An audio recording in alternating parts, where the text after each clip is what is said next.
bali jambo kubwa zaidi kuliko haya yaliyotangulia, kubwa zaidi kuliko haya yaliyotangulia fi sha'ni al-abna, katika jambo la watoto wetu, annahum idha ahsanu wa saru bi mashi'ati Allah subhanahu wa ta'ala salihin kana dhalik anfa'a lil aba fi al-akhirah.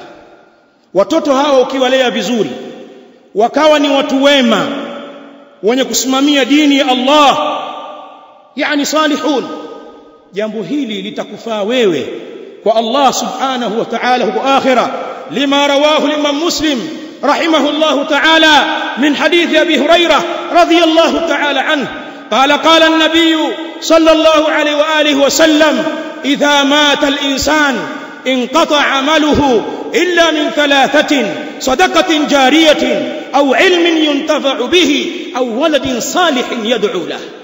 Anafariki mtu mwanadamu, matendo yake yote ukatika, ile mirija ya kupeleka amal kwake inafungwa, inazibwa, illa min thalathi, isipokuwa kupitia pipe tatu. Kuna mambo matatu yataendelea kupenyeza amali za khairi kwako: sadaqatin jariyatin, sadaka yenye kuendelea ambayo aliitoa katika uhai wake, au ilmin yuntafa'u bihi, au elimu ambayo watu hunufaika na elimu hiyo ikiwa yeye alisimamia na kuifundisha katika uhai wake, au waladin salihin yad'u lahu, wa huna mahallu shahid, au akawa amemwandaa mtoto mwema ambaye atamuombea yeye. Pia dua ya mtoto huyu inamnufaisha huko aliko, ni katika matendo ambayo yatamfaa baada ya kufa kwake. Haya niliyoyataja na mengi sijayataja yanaonyesha nafasi ya watoto wetu katika maisha yetu ya dunia na kwenye mustakbali wa akhera kwa Allah subhanahu wa ta'ala. Ndugu zangu, al-auladu ni'ma min Allah subhanahu wa ta'ala.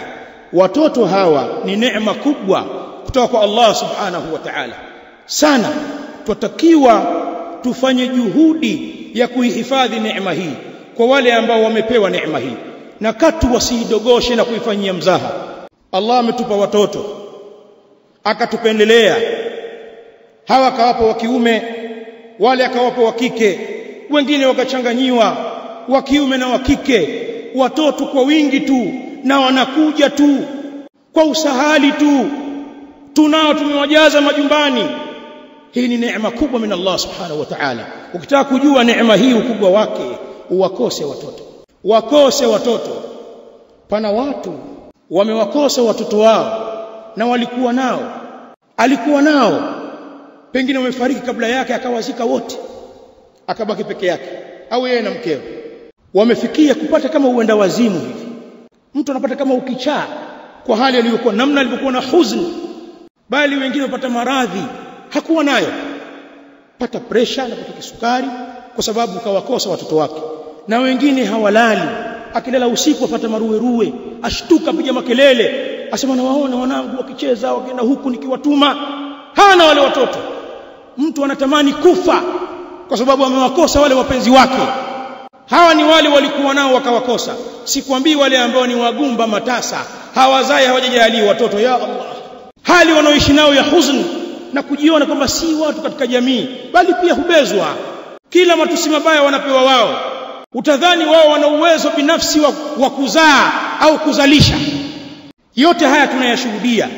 Wewe umependelewa, una mirundo ya watoto, watakiwa uihifadhi sana neema hii.